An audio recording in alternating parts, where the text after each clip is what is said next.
Merci, Madame la Présidente. I rise today to call the attention of the Senate to the emerging problem of satellite debris falls in Canada and to the challenges of satellite congestion, pollution, and liability. 2 years ago, in April of 2024, Barry Sawchuk, a grain grower who farms near Ituna, Saskatchewan, about 165 kilometers northeast of Regina, went out to his fields to check moisture levels in his soil. What he found instead was a big chunk of metal and carbon fiber, weighing about 40 kilograms and standing about 2 meters tall. At first, he couldn't figure out where it had come from, until he and his family came to the unlikely but correct conclusion that it was space junk. A space junk trunk, specifically the cargo trunk for a SpaceX Crew Dragon spacecraft.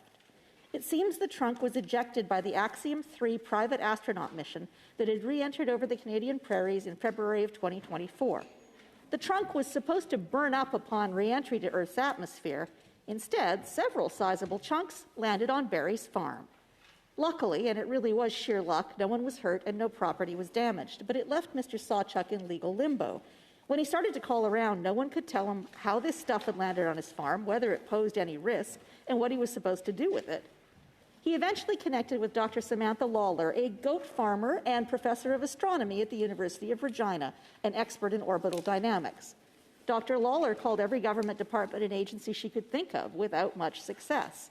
As seeding season continued, another 5 Saskatchewan farmers found 8 pieces of SpaceX debris scattered over a 50-kilometer radius. Finally, SpaceX came to retrieve Barry Sawchuk's hunks of metal and carbon fiber, paying him a modest fee, which he donated to the construction of a new hockey rink. Canada's Space Operations Centre is supposed to track all launches and flag debris risk. However, this launch was not flagged as a cause of risk. Global Affairs Canada only learned of the issue from media reports. SpaceX was supposed to tell the American government of the incident, which was in turn supposed to tell Canada. That also did not happen. Once our government learned about the debris fall in Saskatchewan, it fulfilled its international obligations to report the incident to the United Nations and the U.S. State Department. According to Global Affairs, they received a confirmation receipt from the State Department and no response at all from the UN. Then, in August of 2024, Travis Kennedy was combining lentils on his family farm near Hodgeville, Saskatchewan, about 3 hours from Ituna. He found a different kind of space debris, a computer panel about the size of a laptop computer, a part of a Starlink satellite which was supposed to have burned up on re-entry. Travis mailed his chunk back to Elon Musk's company and received a check for $3,900 US for his trouble. Then in September of 2025, 2 buddies from Saskatoon, Cody Koloski and Justin Tan, looked up to see chunks of flaming space debris streaking through the night sky of Saskatoon. Yes, more Starlink litter, a piece of falling satellite. Now, why Saskatchewan, you might wonder? Well, according to a recent academic paper published by the University of British Columbia academics Ewan Wright, Aaron Boley, and Michael Byers, the majority of satellite debris is most likely to fall in the areas around 50 degrees north or 50 degrees south latitude, putting large parts of Canada squarely in the bullseye. Southern Saskatchewan is under one of the densest band of satellites. The professors calculate that 1 round of re-entries for an orbit Starlink satellite, Saskatchewan will likely have 11 re-entries, while Canada as a whole will have 110. It's also possible we're just finding more debris in Saskatchewan because it's flat prairie, farm and ranch land, and the debris isn't being obscured by trees. That said, there was another Starlink space debris incident just south of Calgary this month. Pieces of what were believed to be part of Starlink 1723 were seen streaking through the sky. We all know that what goes up must come down, and the number of satellite launches has skyrocketed, if you'll forgive the pun. Today, there are nearly 15,000 active satellites in orbit around our planet, and most of those are in mega constellations. The challenge is that there is one of planned obsolescence, where each satellite only has a service life of a few years. And since operators don't want to clutter up Earth's already crowded low orbits with dead satellites, they de-orbit their old equipment into our upper atmosphere. Here, these throwaway satellites are supposed to burn up or break apart into smaller pieces. The trouble is, that doesn't always happen. Doctors Wright, Boley, and Byers modeled the re-entry of 11 satellite megaconstellations. Their disturbing finding? There is a 40% collective risk of on-ground casualties every 5 years if satellites do not burn up entirely. a 20% risk from Starlink satellites alone. And when I spoke to Drs. Bowley and Byers a few months ago, they highlighted a separate grave risk, the danger of a piece of satellite debris, even a small one, smashing into a passenger plane traveling at jet speeds. Now, I'm not Chicken Little. I'm not even Henny Penny. I know the sky is not falling and the risks are still low. But we are filling low Earth orbit with tens of thousands of new satellites without any clear sense of what will happen when, not if, they come down. Those, of course, are just the physical risks if larger bits survive and smash into things. That doesn't even begin to deal with the risk we are only now starting to study, the risk of atmospheric pollution when satellites do actually vaporize as planned. A 2023 study published by Proceedings of the National Academy of Sciences used high-altitude air sampling and found tiny particles of things including aluminum, silicon, copper, lead, lithium. We are now using Earth's mesosphere and stratosphere as a garbage incinerator for space junk, with no real idea of the long-term consequences, especially for our ozone layer. Now, space may be the final frontier, but it's not entirely the Wild West. Space is regulated by 5 international treaties, most of them created during the coolest days of the Cold War. They include the Outer Space Treaty of 1967, the Rescue and Return Agreement of 1968, the Liability Convention of 1972, the Registration Convention of 1975, and the Moon Agreement of 1979. There's also a United Nations Office for Outer Space Affairs Space Debris Mitigation Guideline for the Committee on the Peaceful Uses of Outer Space in 2010. But if I may paraphrase Geoffrey Rush in Pirates of the Caribbean, that code is more what you'd call guidelines than actual rules, since the UN has no method or power of enforcement. Now, the 1967 Outer Space Treaty says that space is free to all and is to be managed for the benefit and interests of all countries, so no nation can make a claim of sovereignty or property rights. But it is the subsequent 1972 Treaty on Liabilities which may be more important here. In 1972, we'll recall, space was pretty much the preserve of governments, particularly the governments of the United States and the USSR. Countries were held liable for disasters.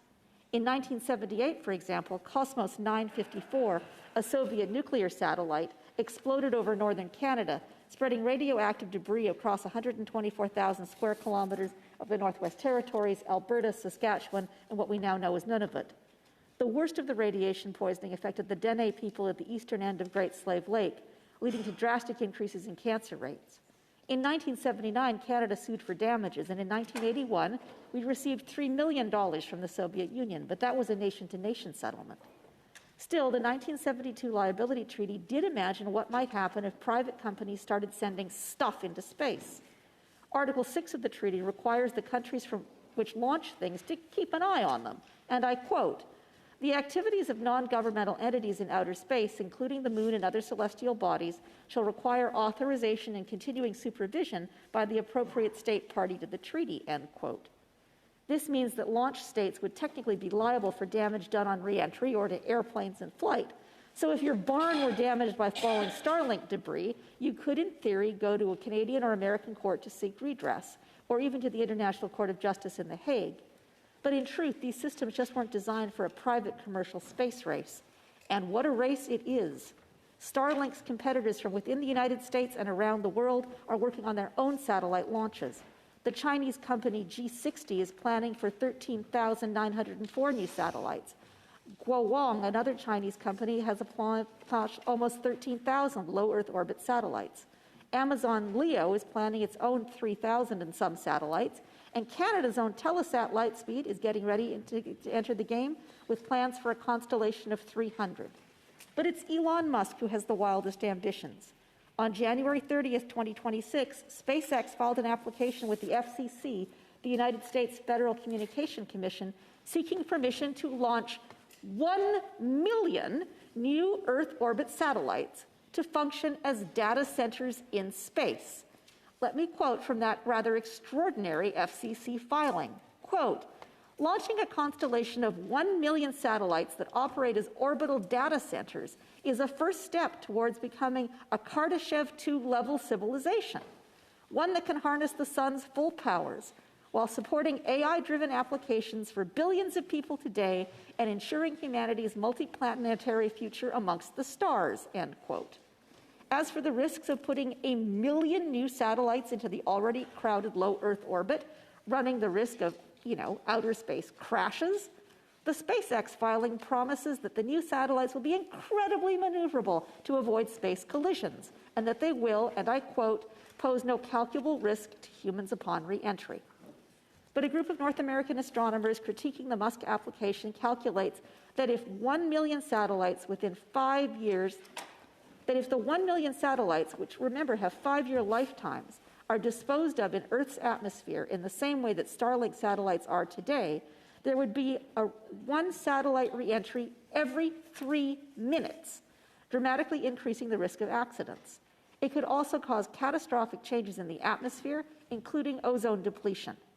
And that doesn't even begin to touch on the issue of light pollution and the potential impact of all those bright little satellites on the careful observational work of professional astronomers. I launched this inquiry not because I have easy answers to these questions, but because I don't. I want to draw the attention of the Chamber to an emerging problem with real potential risks for Canadians. Right now, Canada has no clear response to these risks, with responsibility dispersed among several government departments and agencies, including Global Affairs Canada, National Defence, Transport Canada, Public Safety Canada, Innovation, Science and Economic Development Canada, NAV Canada, and the Canadian Space Agency.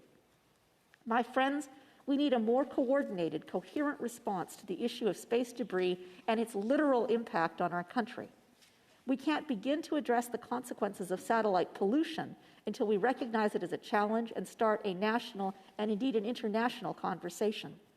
And we can't begin to address the issue of space sovereignty without talking about how we support the Canada Space Agency, Telesat, and other players in Canada's own emerging space economy. I hope over the coming weeks and months you will add your voices to this inquiry to help us do just that. Thank you, merci, and hi-hi.